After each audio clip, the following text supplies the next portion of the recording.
You're throwing away your future for nothing." My father's words hit like stones as he towered over me at our scratch kitchen table. "Your brother needs this chance. You're just being selfish." I'm Lucy, and this was the moment my life split in two. The acceptance letter to Columbia's creative writing program lay torn in half between us. My hands trembled as I tried to make him understand. "Dad, I earned this scholarship. I worked so hard." "And what good will poetry do?" He slammed his palm on the table, making Mom flinch beside him. "Dale needs to finish his business degree. The tuition increase means we need every penny. You're the only one who can work full time to help." Dale smirked from his corner of the kitchen. "Come on, sis. You really think you're going to be some famous writer? Get real." "I got a full ride," I whispered, my voice breaking. "It wouldn't cost you anything." "Except your contribution to this family." Dad's voice turned cold. "Dale has real potential. He'll make something of himself, take care of us all someday. But he needs support now." Mom touched my arm gently. "Lucy, honey, maybe you could take some community college classes later." I pulled away from her. "You know that's not the same." "Enough!" Dad's shout made us all jump. "This discussion is over. Monday morning you start full time at the warehouse. Jerry's holding the position for you." "The warehouse?" My stomach lurched. "Dad, please, I said enough." He grabbed the torn acceptance letter, crumpling it in his fist. "This fantasy ends now. You have responsibilities." Dale stretched, yawning dramatically. "Hey, think of it this way. At least you'll have health insurance. Writers probably don't get that." I stared at my brother, this golden child who'd barely passed high school, who'd partied his way through community college while I worked part-time and maintained straight A's. Now he needed more money for university, and I was supposed to give up everything. You can't make me do this. But even as I said it, I knew he could. We lived under his roof, by his rules. I had no savings, nowhere to go. "Actually, I can." Dad's voice softened dangerously. "Unless you want to leave this house tonight? Is that what you want, Lucy?" Mom gasped. "Randall, please, stay out of this, Yasmin." He never took his eyes off me. "Well?" The silence stretched like a wire about to snap. Through the kitchen window I could see the neighbors' Christmas lights still up in March, blinking meaninglessly in the dark. My whole future dimming just like them. "Fine." The word tasted like ash. "I'll do it." "Good girl." Dad's approval felt like poison. "You'll thank me someday. Family comes first." I pushed back from the table, my chair scraping against linoleum. "I'm going to bed." "Hey, thanks, sis," Dale called after me. "I'll make it worth it, promise." I didn't answer. In my tiny bedroom, I pulled out my phone with shaking hands and texted Tegan, "It's over. They're making me quit school." Her response came instantly. "No way. Fight back." I typed through tears, "Can't. No choice. Need somewhere to crash?" "Always. But girl, don't give up. There's always another way." I stared at her words, something hardening inside me. She was right. There had to be another way. That night, I made myself a promise. I'd play their game, for now. I'd work their soul-crushing job, hand over my paychecks, watch Dale coast through life on my sacrifices. But they'd never know about the stories I'd write in secret, the words I'd weave in the dark hours between shifts. They thought they could bury my dreams. I'd show them how wrong they were. One day they'd see my name in lights. Well, not my name exactly, but they'd know. They'd all know. I just had to be patient and very, very careful. 6 months into my warehouse job, my hands were calloused and my dreams felt just as rough around the edges. But every night after my 10-hour shift of loading boxes, I'd sit at my ancient laptop and write until my eyes burned. "You look like death warmed over." Tegan said, sliding a coffee across the diner table during our weekly breakfast meet-up. How many hours did you sleep? 3, maybe 4. I rubbed my eyes, but I finished another chapter. Girl, you need to pace yourself. She leaned forward, lowering her voice. What's this one about?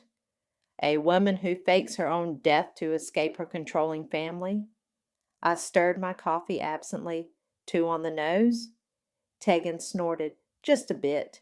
How's the golden boy doing with your money? Before I could answer, my phone buzzed. Dale's name flashed on the screen. Luce, emergency. His voice was slurred despite it being 9 a.m. I need cash for books, like today. Dale, I just gave you money last week. That was for tuition. This is different. Come on, help me out. I pressed my fingers to my temple. I don't get paid until Friday. Can't you put it on your credit card, please? Dad's gonna kill me if I fall behind. Tegan was watching me with raised eyebrows. I switched to speakerphone so she could hear. Maybe if you spent less time partying? Oh, here we go. Dale's voice turned nasty. St. Lucy, always so responsible. Guess what? Nobody cares about your little sacrifice routine. Just send the money. I hung up. Charming as ever, Tegan muttered. You're not giving him more money, right? Instead of answering, I pulled out an envelope from my bag. I got another rejection letter. Let me see. She snatched it, scanning quickly.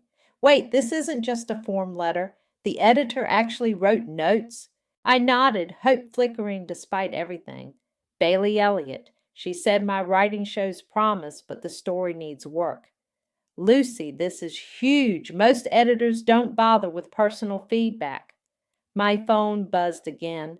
Dale. I ignored it. I'm going to revise it, I said. Send it back to her specifically. Maybe. That's my girl. Tegan grinned. Now about that pen name you mentioned? I pulled out my notebook, showing her the list I'd been working on. I want something memorable, but not obviously fake. What do you think about? My phone exploded with texts. Not Dale this time. Dad. Where are you? Dale needs you to transfer money now. Answer your brother's calls. Don't make me come to the warehouse. Tegan read over my shoulder, her face darkening. Lucy, this is financial abuse. You know that, right? I know. I shoved the phone in my bag. But I'm not ready to leave yet. I need more savings, more of a plan. You have a plan. It's right here. She tapped my notebook. Keep writing. Build your escape route word by word. That night, after another shift that left my back aching, I revised my manuscript again and again and again. When the sun rose, I had something new, something better.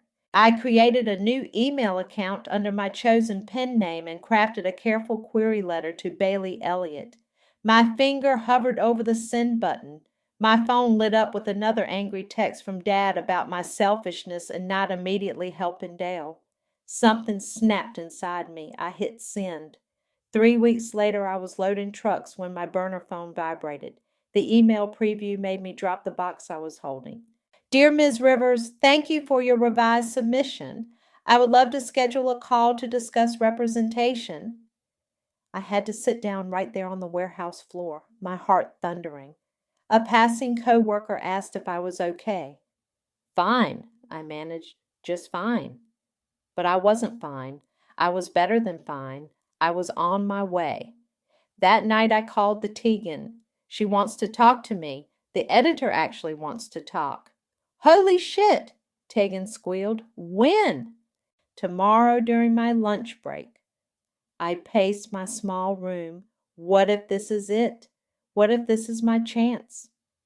Then you take it, she said firmly, and you don't let anyone steal it this time. I looked at my latest bank statement, most of my paycheck already drained by Dale's emergencies. No, I whispered, not this time. This one's mine. I don't understand, Mom said, wringing her hands at the kitchen table. Dale's always been such a good student. I bit back a laugh, staring at the academic warning letter she'd found in Dale's room while cleaning. 2 years of my sacrifices, and he was on probation. Maybe if he spent less time at parties, I suggested, unable to keep the edge from my voice. He's just adjusting, Dad snapped, pacing the kitchen. College is different, more challenging. Right. I stirred my coffee. That must be why his friend Malachi dropped out last semester. Dad's face reddened. That boy was a bad influence. Dale just needs to focus. My phone buzzed. A text from Bailey. Final edits approved. Contract ready to sign. I quickly tucked the phone away, but not before Mom noticed my smile. What are you so happy about? She asked. Your brother's in trouble. Nothing. I stood up. Just a funny meme. Later that day, I sat in my car during lunch break, hands shaking as I signed the publishing contract. Bailey had walked me through every detail, making sure I understood the terms. Remember, she'd said, your anonymity is protected. The publisher will only know you as E.J. Rivers. My phone rang. Dale again. I ignored it, focusing on the signature line. Just as I finished, another call came through. Malachi. I answered, surprised. Hello? Lucy. His voice was hesitant. Look, I know we're not close, but there's something you should know about Dale. My heart skipped. What is it? He's been lying about his grades, photoshopping his transcripts for your parents. He's actually failing most classes. The world tilted sideways. How do you know? Because he asked me to help him fake them. I refused, so he's not talking to me anymore. Malachi paused. There's more. He took out extra loans using fake documents. If the school finds out, he'll be expelled. I gripped the steering wheel. And stuck with fraudulent loans? Yeah, I thought you should know since you're the one working to support him. After hanging up, I sat there, rage building like a storm. All those double shifts, the aching muscles, the drained bank account, all to support his lies. That night, I created an anonymous email account, attached the evidence Malachi had sent, pressed send on an email to the university's academic integrity office. 2 weeks later, Dale burst into my room, face pale. They're investigating me. Someone ratted me out. Really? I kept my voice neutral, not looking up from my book. About what? My grades. He ran his hands through his hair. And some paperwork stuff. But it's all a misunderstanding. I'm sure it is. I turned a page. Just like the misunderstanding about needing $300 for books last month. He froze. What are you talking about? Malachi told me everything, Dale. The color drained from his face. He's lying. You can't tell Mom and Dad. I won't. I finally met his eyes. The university will. He grabbed my arm. You have to help me. Give me money for a lawyer or something. I yanked free. No. What? I said no. I stood up, surprising myself with how calm I felt. I'm done funding your lies. You bitch. He stepped toward me, fists clenched. After everything we've done for you. I laughed, the sound sharp enough to make him step back. Everything you've done for me? That's rich. I'll tell Dad you're refusing to help family. Go ahead.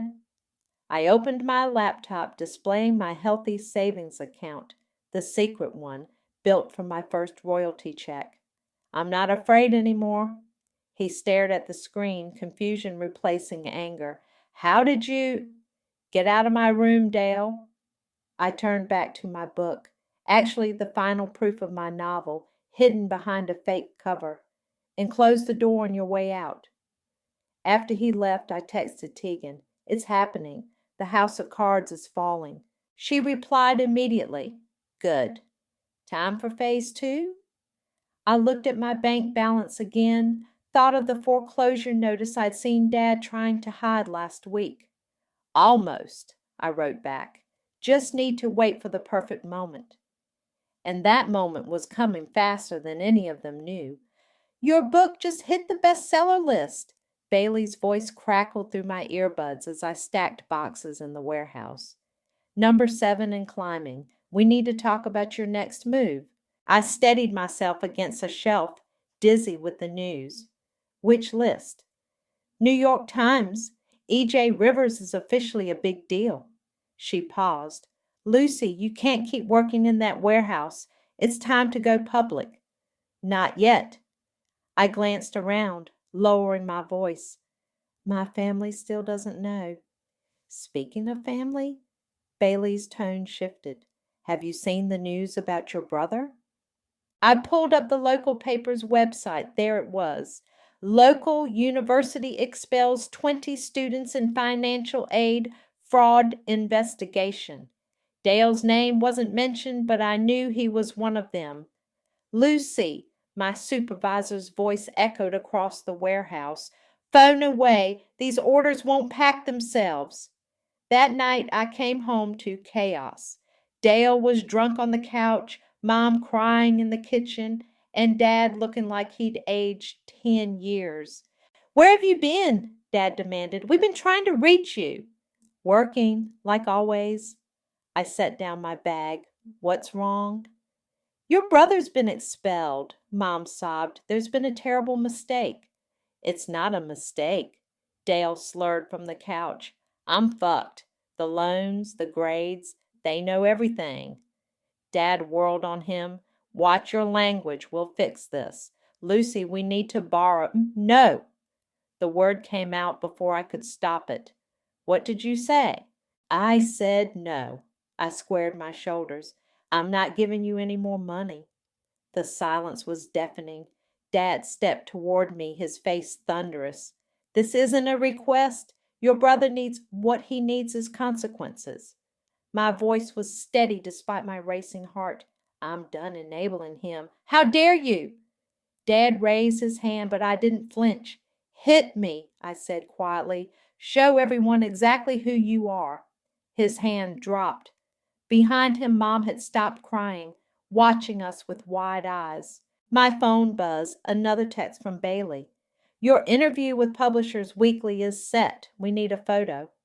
I'm moving out, I announced, the words tasting like freedom. I found a better job in the city. You can't leave. Mom grabbed my arm. We need you here. The mortgage is not my problem. I gently removed her hand. I've given enough. Dale stumbled to his feet. You think you're better than us? You're nothing but a warehouse rat. I smiled, thinking of my secret bank account, my penthouse apartment already leased in the city, my growing fame under another name. You have no idea what I am.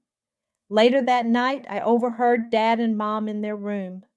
We'll have to sell the house, Dad was saying. The FAFSA fraud means we're liable for all his loans, plus the legal fees. Maybe if we refinance, no one will give us a loan now, not with our credit. I sat on my bed, opening my laptop to check my latest royalty statement. The numbers made me dizzy. With a few clicks, I forwarded the listing for their house to my lawyer. Buy it, I wrote in the email. Whatever it takes, but keep my name out of it. My phone lit up with a text from Tegan. You okay? Need me to come get you? Not yet, I replied. But soon. Everything's falling into place. I could hear Dale crying in his room, Mom's murmured comfort through the wall, Dad's heavy footsteps pacing downstairs, the house I'd grown up in suffocating under the weight of their choices. Bailey called again. Lucy, the publisher wants to schedule a book tour. We can't keep stalling. I watched a moving truck pass by my window, heading towards the wealthier part of town. Soon I'd be leaving too, but not before settling every score. Give me 2 more weeks, I said. I want to be here when the foreclosure notice arrives. You're sure about this? I touched the manuscript of my second novel, the story of a family's destruction through their own pride and prejudice. Absolutely sure. Some stories need to be finished properly. Okay, Bailey sighed. 2 weeks. Then E.J. Rivers meets the world. Perfect, I said, smiling as I heard Dad crumple another bill in frustration downstairs. That's exactly what I need. You're really doing this? Tegan helped me load the last box into her car at 5 a.m. while my family slept. Just leaving without saying goodbye? I left a note. I closed the trunk quietly. Besides, it's not like they'll miss me, just my paycheck. My phone buzzed. Another desperate text from Dale. Please loan me money for a lawyer. I'll pay you back. I deleted it without responding. The sun was rising as we pulled away, my childhood home shrinking in the rearview mirror. My new apartment waited across the city, paid for by the advance on my second book. Holy shit! Tegan exclaimed when we walked into the penthouse. This is insane! E.J. Rivers is living large, I laughed, spinning in the empty space. Wait until you see the view from my writing desk. My phone rang. Mom this time. I let it go to voicemail. You can't ignore them forever, Tegan said, helping me unpack my laptop. They'll figure out where you live. They can try. I connected to my new Wi-Fi, but they won't find Lucy here. This building's resident list only shows E.J. Rivers. My email pinged, a message from my lawyer. Foreclosure notice has been filed. The bank will accept your offer through the LLC. They'll never know it's you. Perfect timing, I murmured. What is? Tegan peered over my shoulder. They're losing the house. I showed her the email, and I'm buying it. Damn, girl, she whistled. That's some cold revenge. Not revenge. I opened my laptop, showing her the plans I'd drawn up. Justice.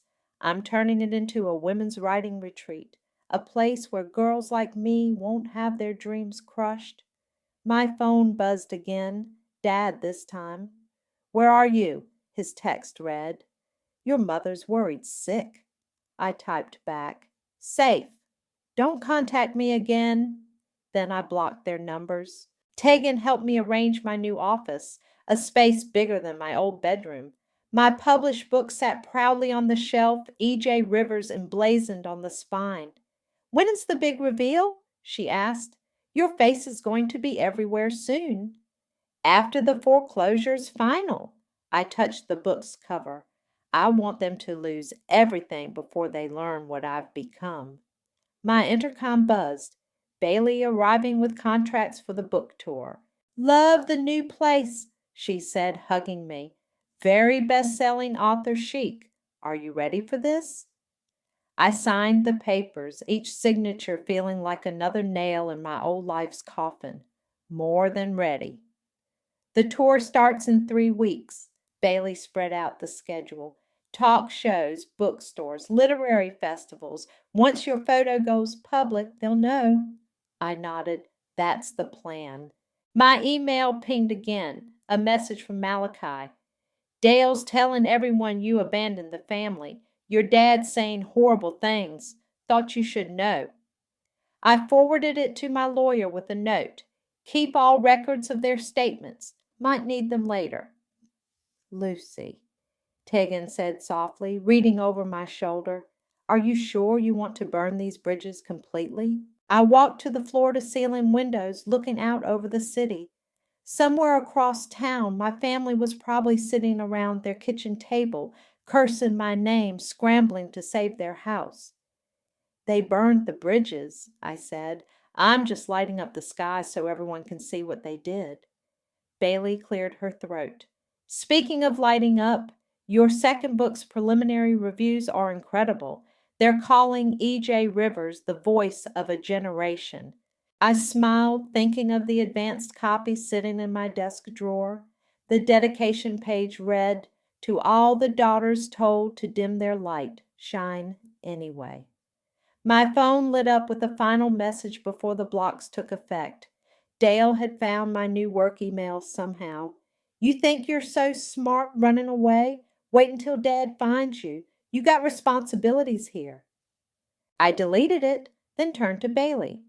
Move up the tour. I want to be on national television the day they get the foreclosure notice. That's in 2 weeks, she warned. It'll be tight. Perfect. I looked around my new home, my new life, everything I'd built from the ashes of their betrayal. I've waited long enough. Tegan raised an eyebrow. Ready to show them who Lucy really is? No, I said, picking up my book. Ready to show them who E.J. Rivers is. Your father had a heart attack? Mom's voice crackled through my temporary burner phone. He's stable, but please come home, Lucy. I paced my penthouse, watching the sunset paint the city gold. I can't. The bank's taking the house. Her voice broke. Dale's drinking all day. We need you. No, you need money. The words came out sharper than intended. That's all I've ever been to this family. That's not true. We love. I have to go. I hung up, hands shaking. Bailey walked in from my home office carrying printouts of tomorrow's schedule. Everything okay? My dad's in the hospital.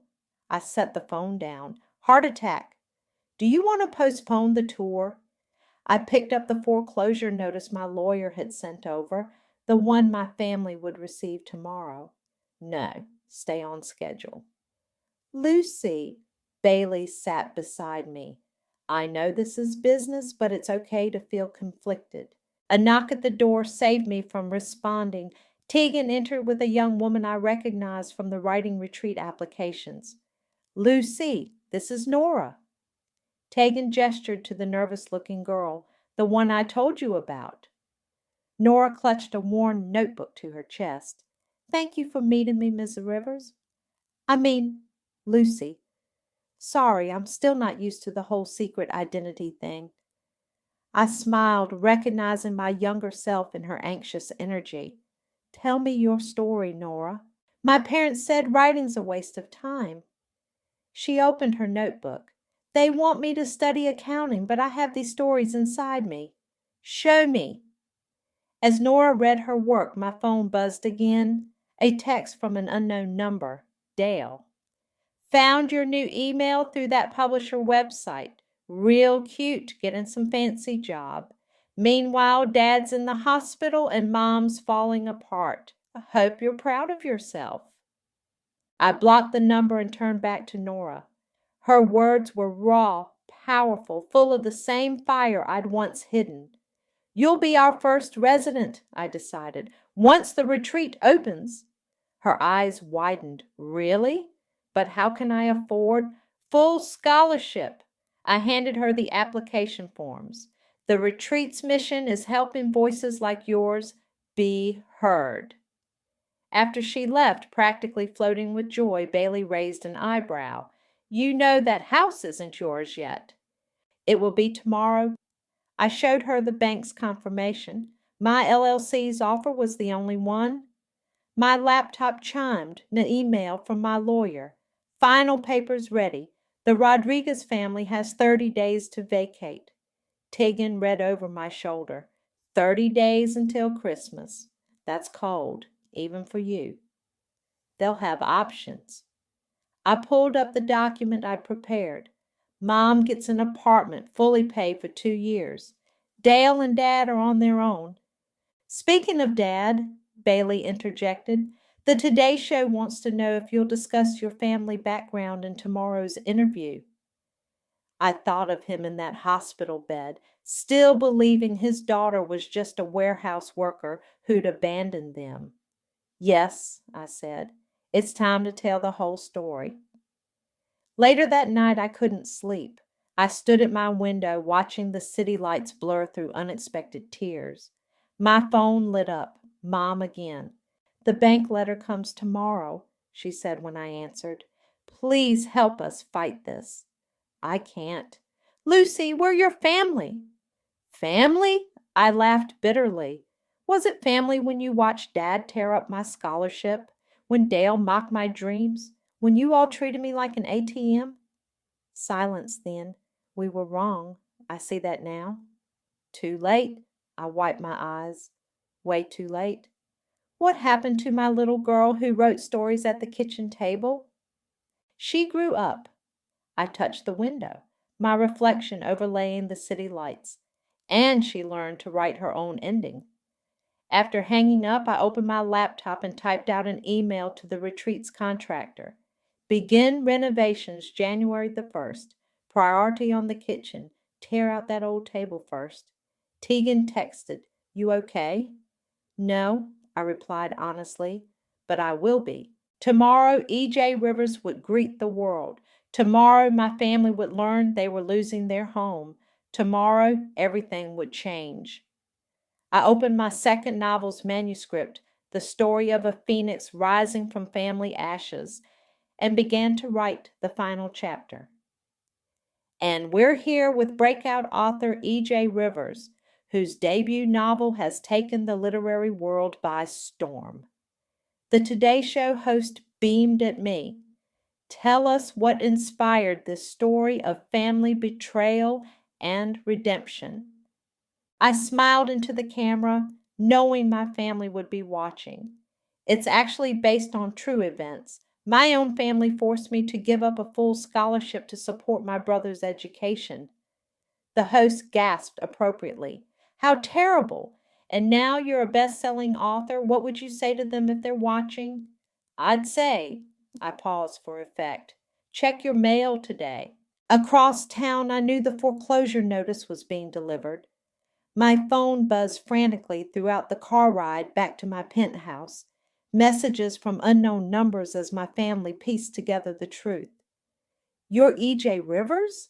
You lying piece of—" Dale's message cut off as I blocked another number. Bailey met me in the lobby. "Your reveal is trending on Twitter. The story's gone viral." Good. I checked my watch. Ready for phase 2? The moving trucks are at your parents' house now. Your mom's new apartment is ready? I nodded, straightening my designer blazer. Let's go say hello. The familiar street looked smaller somehow. Dad's car sat in the driveway, Dale's beaten-up Honda beside it. A small crowd of neighbors watched the moving trucks with undisguised curiosity. "You've got some nerve!"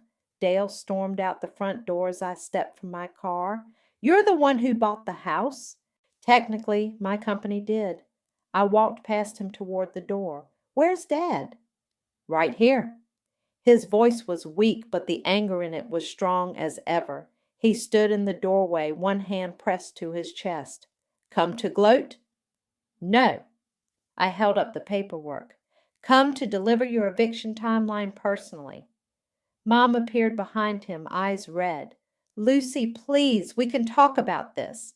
"Actually, we can't." I turned to her. "But I did get you an apartment. 2 years paid in full. Your choice if you want to stay with them or start fresh." Dad's face purpled. "You're trying to break up our family?" "No, Dad. You did that years ago." I handed him the papers. "You have 30 days." "I'll fight this." He waved the papers. "I'll get a lawyer." "With what money?" I smiled coldly. "Besides, everything's legal. I made sure of that.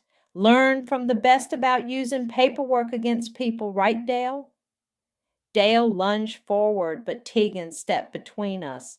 "Touch her and I call the police." "What are you going to do with the house?" Mom whispered. "Turn it into a writing retreat." I met her eyes. "For girls whose families try to kill their dreams?" "You vindictive little—" Dad started, but clutched his chest suddenly. "Careful," I warned. "Stress isn't good for your heart. Rather, like crushing your daughter's future isn't good for your karma." "Lucy," Mom pleaded, "we're still your parents." "No." I handed her the apartment keys. "You're just characters in my story now, and I'm writing the ending." Dale grabbed my arm. "You think you're so much better than us? You're nothing but a—" I yanked free. "I'm a New York Times best-selling author. What are you, Dale? A dropout? A fraud? A drunk?" "That's enough!" Dad roared. "No, it's not." I turned to face them all.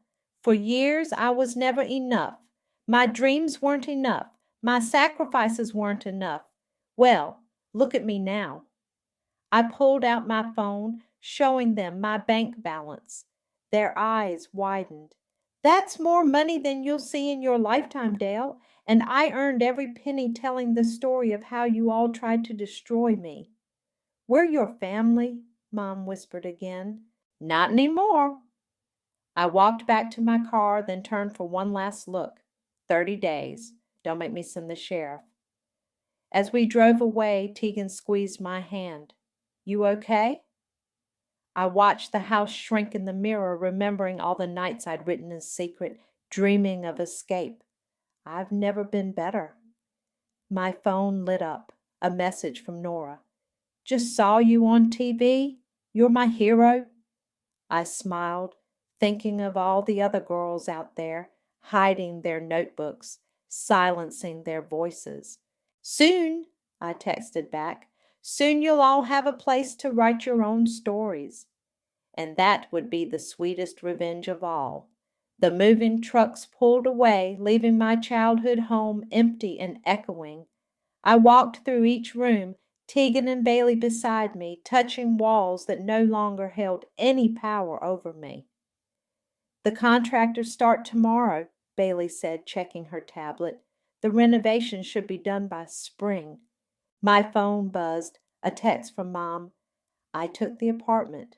Your father and Dale won't speak to me now.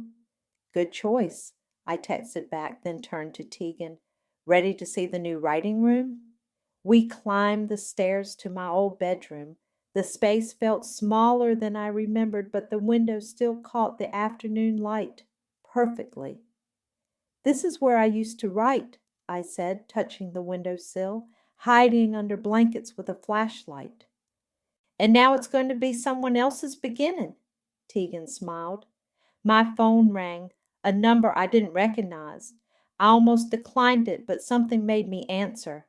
Lucy, a young voice. This is Eliza from high school? Eliza? I hadn't heard from her since graduation. How did you?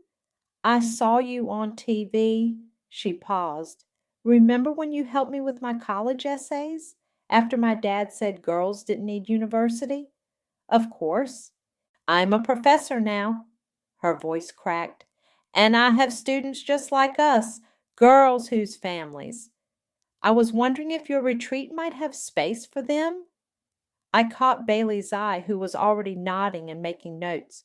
Send me their information, I said, all of them. The doorbell rang downstairs. Through the window I saw Dale standing on the porch, swaying slightly. Want me to handle it? Tegan offered. No. I straightened my shoulders. This is mine to finish. Dale looked awful, unshaven, red-eyed. Come to kick me while I'm down? Depends. I crossed my arms.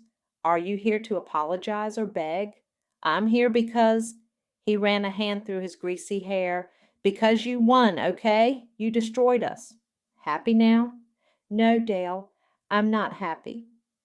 I stepped onto the porch, closing the door behind me. I'm successful. There's a difference.